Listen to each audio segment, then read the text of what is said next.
In the Valley of the Dry Bones, God showed Ezekiel his power over life and death by breathing life into the long, desiccated skeletons that lay there in the valley.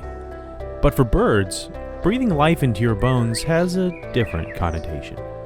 The horned screamer has an extremely unique skeletal structure, even for a bird. But to fly, you need to use every system you have available here in life, death, and taxonomy.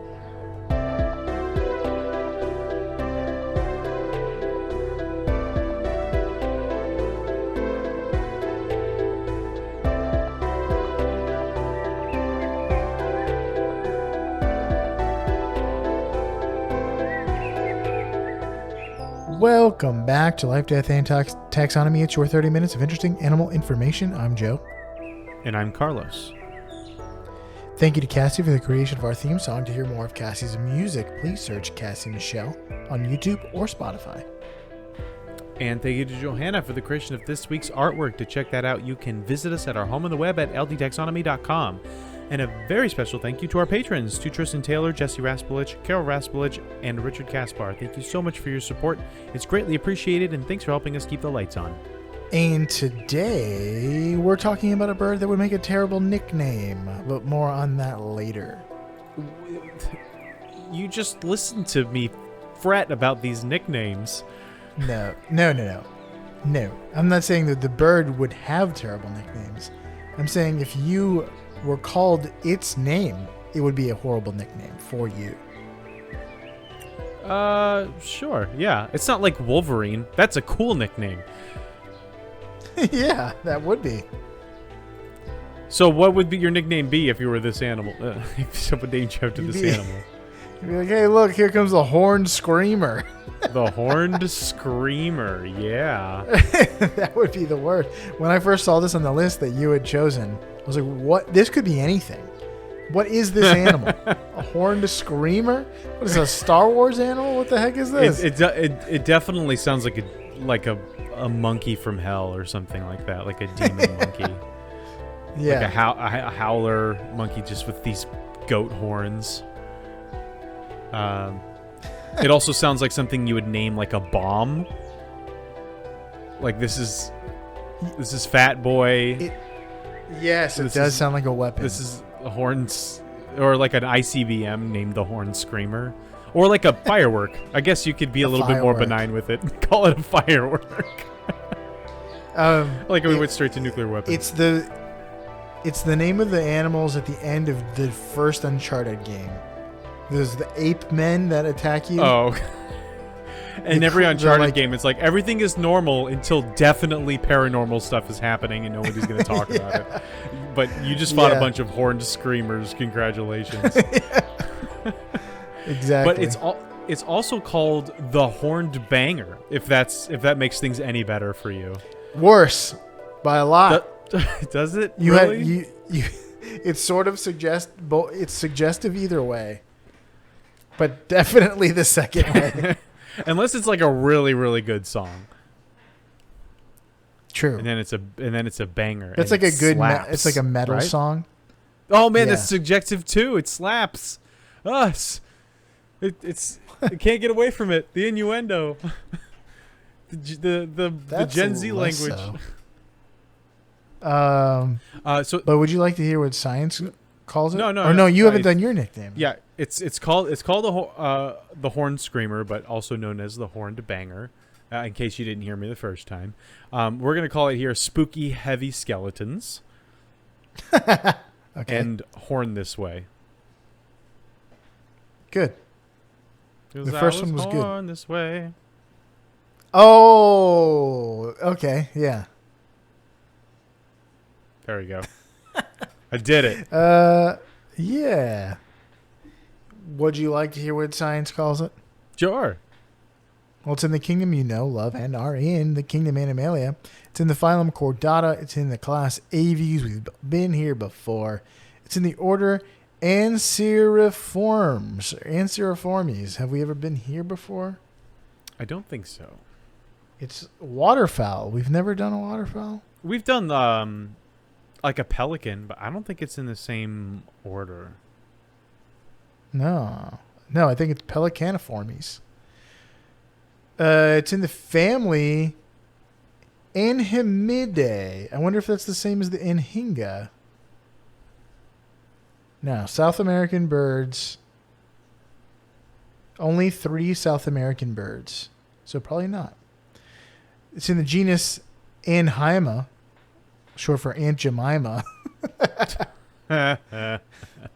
She's not allowed Anhyma. to be syrup anymore. Yeah, they took that away from her, which is sad. It's in the species Anhyma cornuta. Cornuta? Or Yeah, that's the cornuta. binomial name. Anhyma cornuta. Yes. And since we're in the business of naming things, and business is good, it's time for my apparently new favorite part of the show, nitty-gritty nomenclature, because we've done so many animals and from so many of the same category that find myself doing nitty-gritty nomenclature a lot more than critter groups. But I was super disappointed to find out that there wasn't one for screamers. What?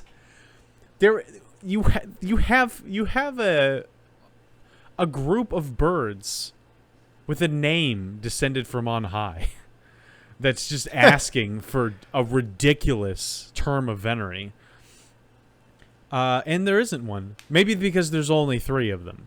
But, like, come on. There's birds. I was Is there excited a specific term of venery for waterfowl?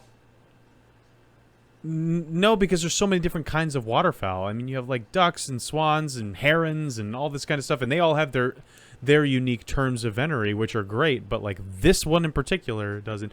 This is the closest relative to the horned screamer is actually like a duck, like a magpie duck. But I didn't want to just do the term of venery for a duck. We might eventually cover a duck one day, and so I didn't want to rob future us of that. So we'll do the nitty gritty. Plus nitty gritty nomenclature. Like I have a slightly more real chance of actually using my brain to find out, but only slightly. We'll see how this works out this time. So we have the nomenclature Anhyma cornuta. Okay. Oh man, I almost want to like. What if we did a thing where it's like if you can guess the language or languages used in these words, I will eliminate one choice. Let's try that. Okay. You will never. But here's the thing. I happen to know that you will never guess one of these. So, I mean, unless you, I would just be just floored if you did. But because I've never heard of this before. This language? The name of this language, yes. Oh wow. And I have a degree in linguistics. Yeah, no idea. It was discovered by Linnaeus in 1766. So you'd think it would be Latin. You'd think he would go for the Latin, but I guess he didn't.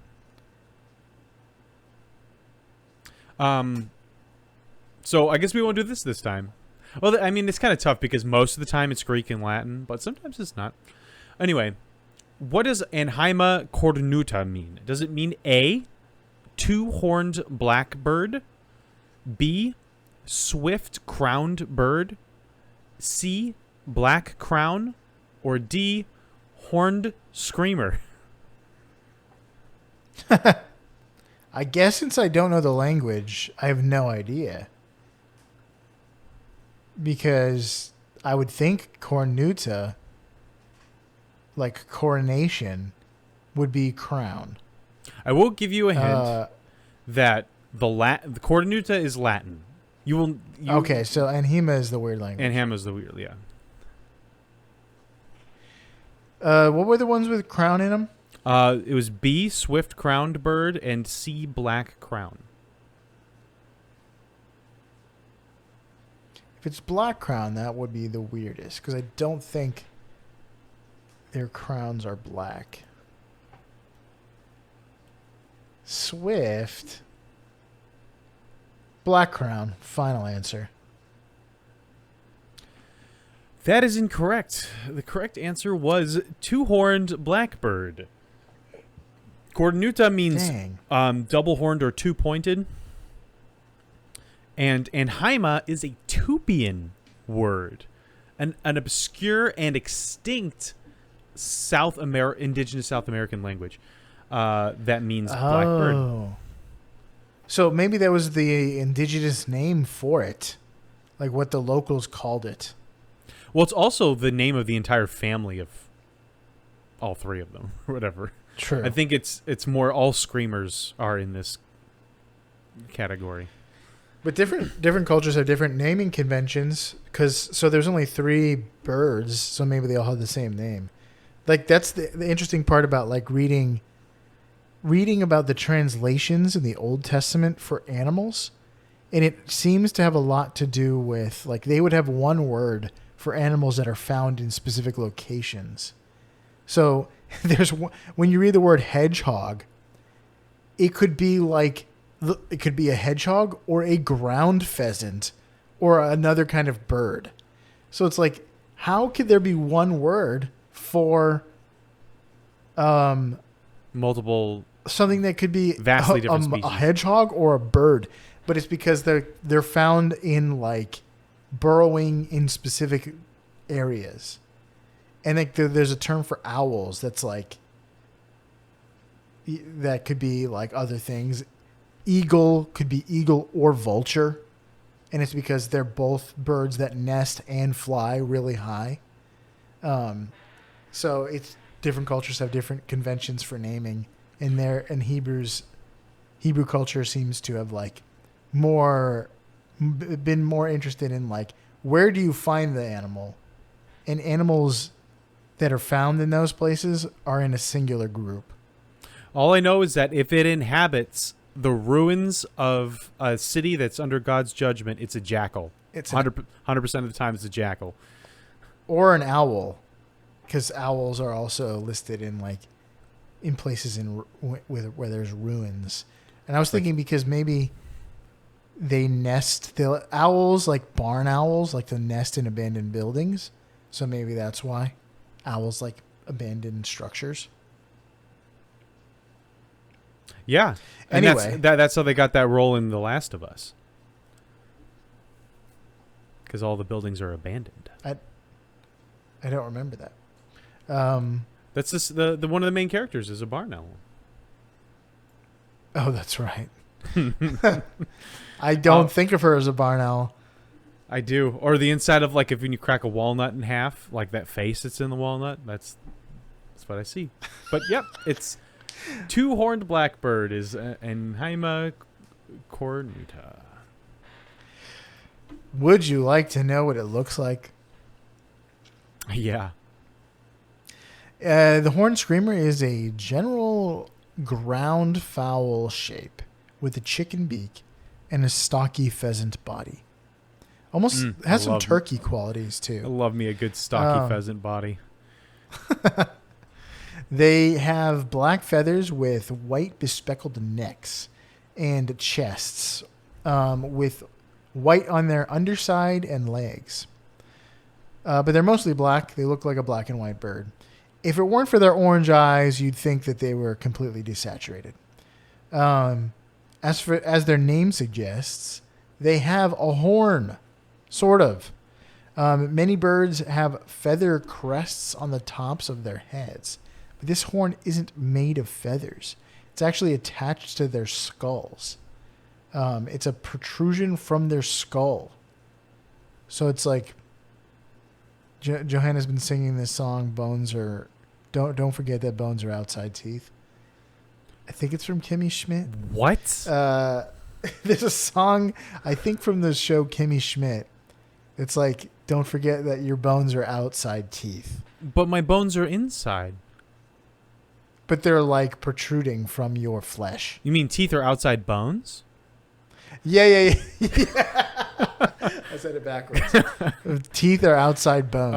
Oh, okay. Yeah, I mean, yeah. That's another way to look at it. Your femur is an inside tooth. Sure.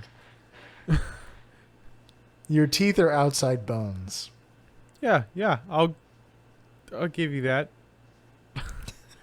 I didn't just remember that everyone Anyway. has a secret skeleton inside them. Let's talk about their size and dimensions in relatable terms. So, Oh, wait, you didn't. welcome. You didn't mention that the horn is not like doesn't look nice like a narwhal's horn. It doesn't look straight and well put together. It looks like a scraggly hair that like calcified or ossified or something like that. And it's a little flexible too. So it like when they're like they do these mating rituals that they're like squawking at each other and they're just like bouncing around it, and it's disgusting. Yeah, this is weird. It looks bad. It's bad. It's a bad bird. It's a bad bird. But it's not good for. It's cartilaginous. It's not good for hunting. I couldn't find any information on like sexual selection based on it. So I could not figure out why they have this horrible looking twig sticking out of their head that grows to be like just to make 6 inches getting long. around in bushes worse, I guess. I know. Can you imagine if you had something the size, for 6 inches for this bird is probably like a 3-foot stick, like growing out of the top of your head, like you have cordyceps or something, and it's like a dried, desiccated stick that if you hit it too hard on something, it would just crack. It's like, well, this is. And I'm seeing poor choice a few of pictures, life. and it doesn't even look like it's like always symmetrically located. Sometimes it's like a little bit off to one side on your head. Ugh. It's like the Bobby Russa, like where they're. If you go back and listen to that episode, it's that their tusks grow circularly out of their mouth and into their heads. They'll slowly bore into their own brains unless they are able to trim them down. It's like, why? Why is this? Sin. How is sin is in the world and has marred the Babirusa? Checkmate atheists. How is the Babirusa not been naturally selected out of this planet millions of years ago? Yeah, the only explanation for like this nasty little twig sticking out of the head, or the Babirusa's foul horns, is that sin has entered the world and made creation less than perfect. There were no Bobby Russas or horned screamers, and then the instant that angel was set on the Garden of Eden, unleashed these horrible monstrosities, these omens that needed to be locked at the bottom of the Erd tree. Okay. Welcome to the Love Measure Up segment, the official listener's favorite part of the show, the part of the show when we present the animal size and dimensions in relatable terms through a quiz that's fun for the whole family. It's also part of the show that's introduced by you when you send in yourself singing, or screaming the words measure up into ldtaxonomy@gmail.com. We don't have a new measure up intro. This week, I would love to hear some good screams in our inbox next week. Okay. But in that case, we are going to hear from an animal with a name like Horned Screamer. We've got to have it introduce the segment. Without further ado, the listener's favorite part of the show.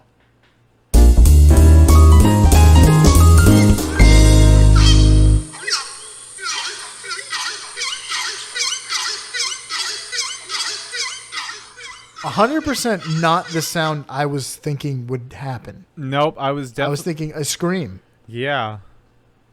Like the not like a echoey warbling. The belfry bird or whatever, with that like long pealing scream that it does. Yeah, that sounds like an alien, a mechanical alien. Or like what like that weird sound that the Jurassic Park makes the raptors make. That weird like sound. Yeah. It's like this sounds Well like something done. like you would hear if you were walking around Jurassic Park. Yes. More on like that later, but let's get into length. They're 84 to 95 centimeters, or 33 to 37.5 inches This is a big bird. long. How many horned screamers go into the length of a set of the largest Asian water buffalo horns, point to point? So you're not just going for the length of a single horn; you're going for like the point to point length. Are these ones that here's a curve hint. up? No, they're like almost like horizontal. Like a Cape buffalo? Yeah. Oh, those curve up a little bit. Here's a hint. The largest Asian water buffalo, horn-wise, was measured in 1955. Asian water buffalo are native to India, Nepal, Bhutan, and Thailand. As an aside, every children's program that shows a bison calls it a buffalo. So they're all wrong. And I think it all has to do with the Home on the Range. That song is solely to blame for the fact that everyone thinks that a bison's a buffalo, because that song gets so much wrong where the buffalo roam and the deer and the antelope play. Guess what? There's no buffalo or antelope in North America outside of zoos. Just change it to where our bison friends roam. Yeah, where our bison friends roam. Where the deer and the other deer play, because there's no antelope. What are you doing? What country were you perusing as you wrote this song? What's that? What is that? There's a. I know what they're. What's the? Caribou. That's a perfect one to put in there instead of antelope.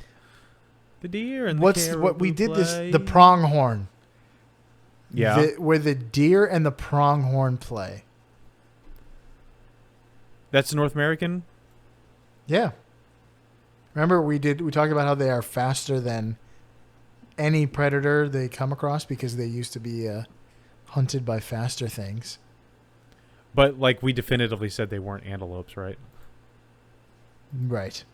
I'm pretty sure. Otherwise we would have reneged that statement. Okay. Water buffalo horns. Point to point. The wingspan, you could even say, of these The horns. longest, too. I'm going to say... Gosh. Two of these screamers' lengths would be about 6 feet. That is a lot. It's a big bird, 37 inches. Yeah, it's a yard long. A yard bird. I'm going to say 3. I think now I'm thinking about it, I feel like the average water buffalo probably has a 6-foot horn span, but the largest I think is probably 9 feet. So 3 screamers go into the length, tip to tip, of the largest set of Asian water buffalo horns. The correct answer is 4.4 screamers. Like 14 feet. It's a 13-foot, 10-inch horn span. Goodness gracious. 4.2 meters. That's got to be a big buffalo. Ah, man. 14 feet across. And look it up. It's like it's almost straight out. Asian water buffalo. Hey, I'm gonna look this up. Oh no! Oh wait, Whoa. that's the domestic water buffalo. No, this is like what I'm looking at is this giant, like half moon crescent thing. The DreamWorks kid would fish off this thing. Oh yeah. What the heck? I saw. I'm seeing some that are like more straight. There are some pictures where the buffalo is looking up and straight at the camera, and then they look straight. Oh yeah. But when it looks down, its horns are actually like like a huge, like it just took a big. You ate all your toast, but you didn't want the crust. Yeah. Oh my gosh. There are some that are like crazy big. Oh, here's what I saw. There's one that's like the horns are so big that they're like drooped down. Gravity has gotten the best of them. Wouldn't want to be that water Anyway. buffalo. Yeah. Big boys. Anyway, let's talk weight. Speaking of big, they're 3.5 kilograms or 7.7 pounds. 7-pound bird. It's good eating. How many screamers go into the weight of the largest scoop of ice cream? Here's a hint. The ice cream was scooped in Cedarburg, Wisconsin in 2014. It was strawberry flavored and actually had the Kemp's Cottage Cheese Company brand carved into it. Carved It wasn't into just the a scoop? ice cream. Yeah, it wasn't just a scoop. It was a scoop with almost like ice carving art in it. Interesting. Whenever I see that, like a selling point of someone's ice cream is that it's hand scooped, like I could not care less. Who cares what scooped it? It's just like, please, our marketing team needs something to write on this flyer. Oh, it's hand scooped ice cream. Okay, I guess that means that I might get a smaller or larger scoop than if a machine did it. There's another TikTok guy that like rebrands like junk foods to seem like health foods, and he just talks about how many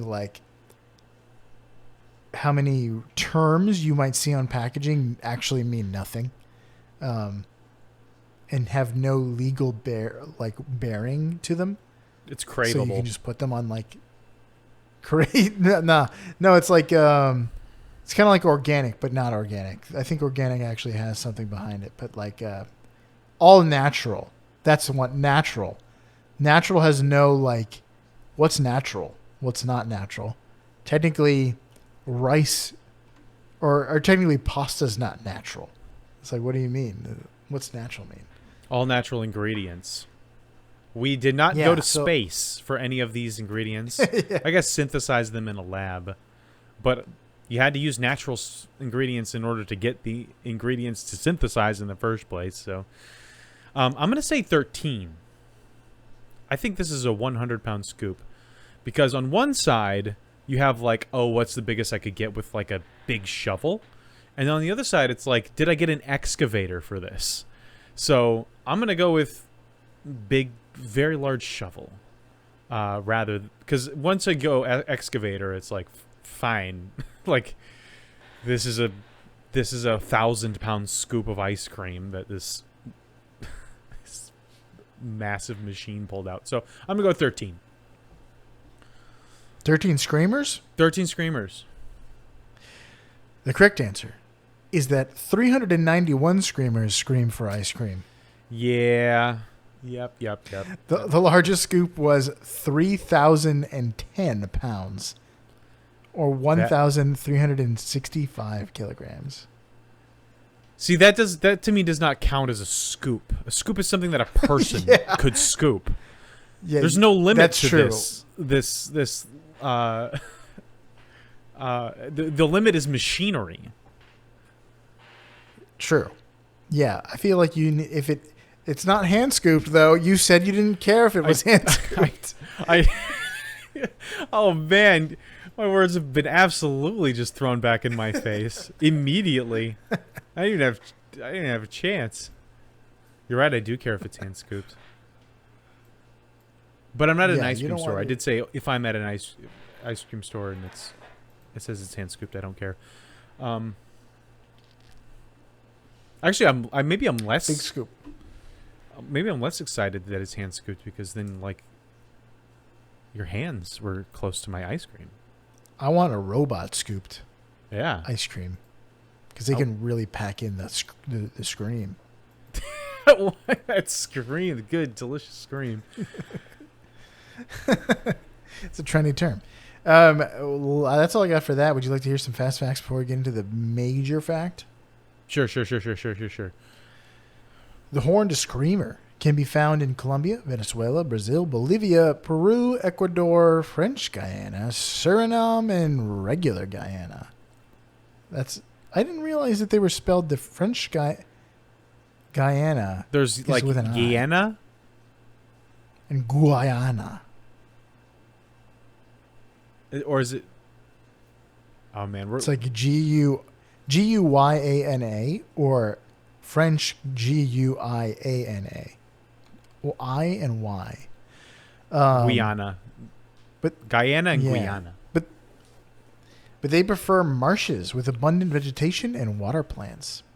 Screamers are so named because they make a loud call, like we heard earlier. In Ecuador, it's called El Clon Clon.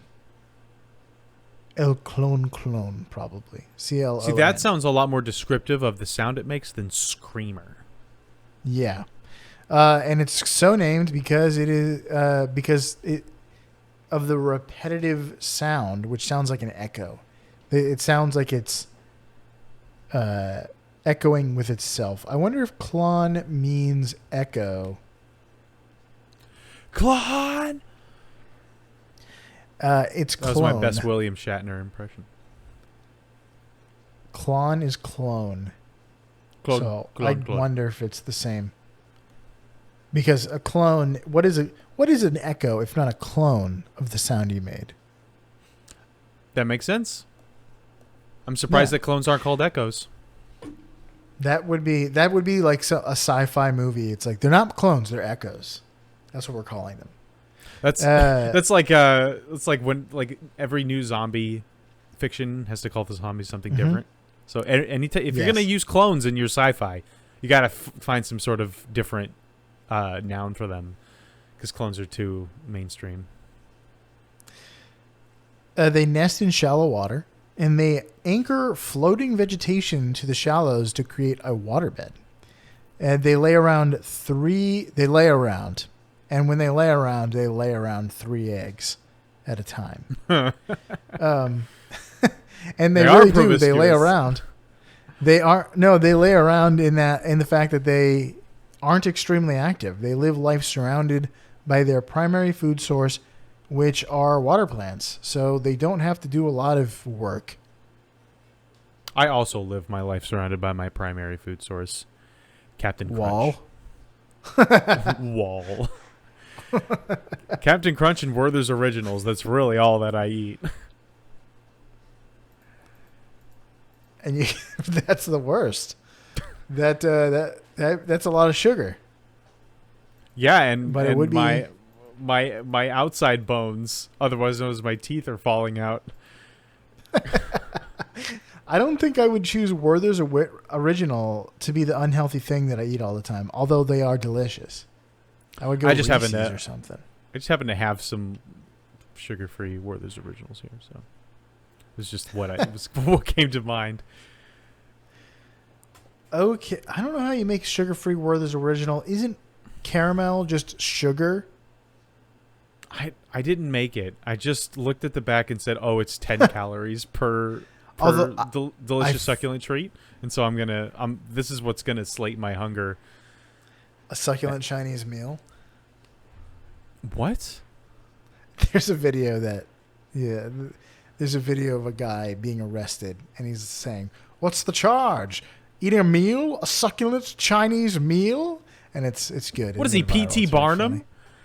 He sounds like he's very theatrical. Anyway, that's all I got for that. Do you have any big facts? I sure do. Here at the 34-minute mark of the episode. The major facts is called Dem Bones. So I originally picked this because A, it's called the Horned Screamer, and B, it's got a nasty twig sticking out of its forehead. And it turns out that neither of those things are really major fact material. But there is something that is major fact material, but it kind of leads into a discussion of birds as a whole. So most people are aware, I'm sure you're aware, Joe, and I'm sure you're aware, listener, that birds have hollow bones. We've said it many times on this show. Do you know why? So they can fly? Yeah, but Weight? The bones are lightweight. Yes. So that is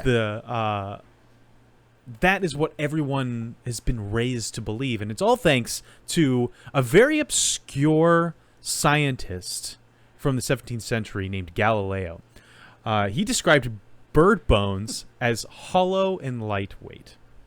So everyone's just followed after this nobody. They think they have hollow and brittle bones, but it turns in. There's a bat researcher named Elizabeth Dumont from the University of Massachusetts Amherst that is looking to overturn this because turns out that's not the case. Birds do not have like open tubes for bones that break super easily and are lightweight and brittle. I thought they were like pumice stones. Like they're not hollow tubes, but they're porous. Yes, we'll get to that.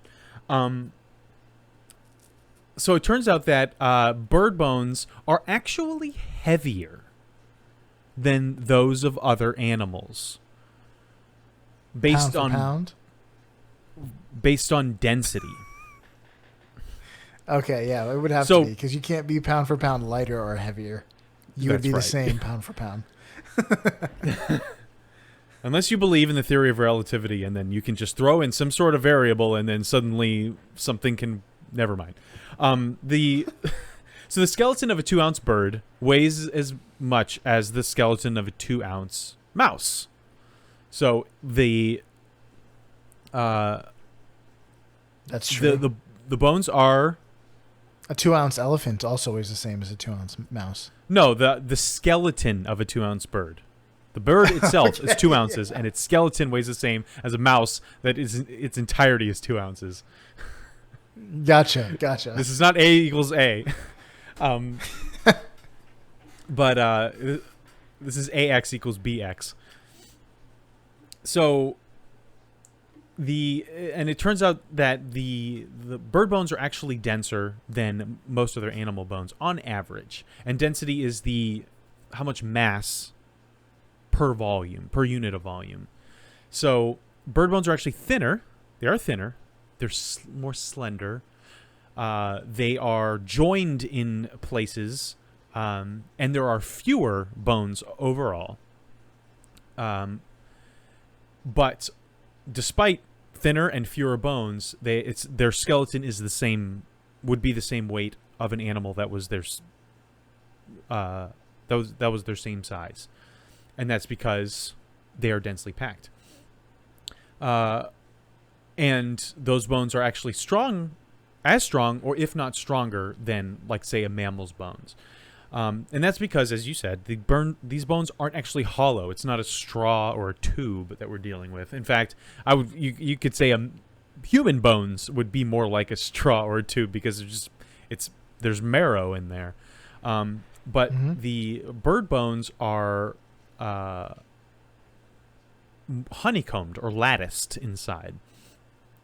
And they have these large air pockets with these walls surrounding them. And these bones are called pneumatized. I keep wanting to say pneumaticized, but it's pneumatized with a P in front of it because it comes from the word pneumatic, which has to do with air and air pressure. So according to the Montana Natural History Center, the air sacs in their bones might even help with oxygen intake and allow air to flow through the body more easily, making one bird breath go further and do more work than a mammal breath thanks to their bones. That's according to the Royal Society for the Protection of Birds. So the respiratory system even extends to their bones by adding more oxygen to their bloodstream. And this gives them more energy for flight, because flying is flying using your appendages and flapping them is a lot of work. It's really hard to do like unless you are sprinting. designed for it. What? I said it's like air sprinting. Constantly, yeah. So it does having bird bones be quote unquote hollow, basically meaning that it's not like a human bone has. There's the bone part like at the ends that's solid, and then there is a tube that runs through it and that's filled with marrow. So it doesn't have these air sacs in it. Which is part of the reason why we can't fly, among other reasons. So these bones do help them fly, but it's not because they're lighter. It's because it's like having secondary lungs, and in their bones. And not all their bones are hollow. So like large soaring birds, like a vulture or an eagle or an albatross, they have more hollow bones than a bird like a cormorant or an aninga that dives. So usually the largest bones, like the femur or the spinal column or the ribs or something like that, those would be the ones that would go hollow first in the kingdom of Lordran. And the smaller outer bones, like the finger bones along the wings and the feet and all that stuff, those would not be hollow. And so basically they see a correlation. A diving bird, or a bird that spends its time underwater, maybe has a few of those large core bones as hollow ones, and then the rest all the outer ones being solid, and then something like a seagull or an albatross would have a lot of their bones be hollow. Penguins, loons, and puffins have no hollow bones because they're diving birds. Not having a bunch of air trapped in your bones makes it easier to dive underwater, go figure. And emus and ostriches have hollow femurs, which obviously doesn't help them fly, but they theorize that it may help them regulate heat. Oh, I was going to say it helps like oxygenate their legs, like what you were saying, like blood and oxygen flows through their legs, which helps them run. Yeah, and they live in some of the hottest places on Earth. So, in the outback, man, that was bad. I listen to a lot of Australian YouTubers. I should be better at this. But the outback and the Serengeti. Horned screamers, bringing this to the animal topic at hand. They lack special rib prongs that almost every other bird in the world has, and they have the most pneumatic skeleton of any animal. So almost all of their bones are hollow and filled with air pockets. Even the outer ones, the ones in the fringe. Even their skin is filled with tiny air sacs. And so I couldn't find a video on this, but I didn't look super hard. But I did read this in several different locations, is that they make a distinct crackling sound when they move. Like they're just bubble wrap. Huh. Just popping like you're around. correct. Because I guess that's the same when we crack our knuckles and stuff. That's air pockets. Yeah. So it's the same thing. But it's in their skin. That's and interesting. All of their bones. So there's a lot of... I wonder if that's satisfying. Or if it's really annoying. You're trying to get to sleep. Tossing and turning, cracking and crackling. Yeah, everybody knows exactly where you are. You're just like... You're just ASMRing all over the place. But yeah, and on top of that, they have a little cartilaginous twig sticking out of their foreheads. It's just weird what a bones weirdo. for this bird. Almost as weird as the Hoatzin. Giant bird. Yeah, the Hoatzin that has a cow's digestion system. and like fingers when they're young that they lose as they grow. Yeah. Yeah. And they're along with their Weird ability birds. to play the guitar with their fingers. Mm. But yeah, that's all I got. That's the horned screamer. It is its bones and its skin are full of air. But it's also like we've never really mentioned the whole birds have hollow bones thing. And now you know. Very interesting. We've learned not just about the horned screamer, but about birds in general. Mm-hmm. So, you got anything else? That's all I got. All right. The horned screamer. For you out there in Podcastia, scream your heart out. Keep your cartilaginous proboscis thingies to yourself. And always remember to breathe through your bones. Like most birds, apparently. But mostly the horned screamer. In particular, here in life, death, and taxonomy.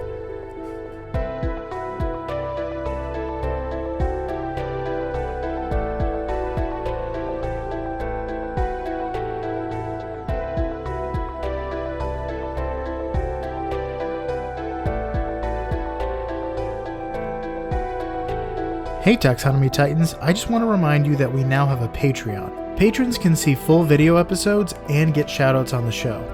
But ultimately, it's a way for you to help us cover some costs and get even better.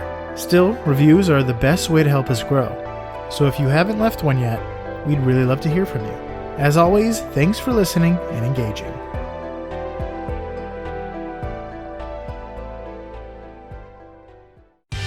Life, Death, and Taxonomy is my favorite in the world podcast.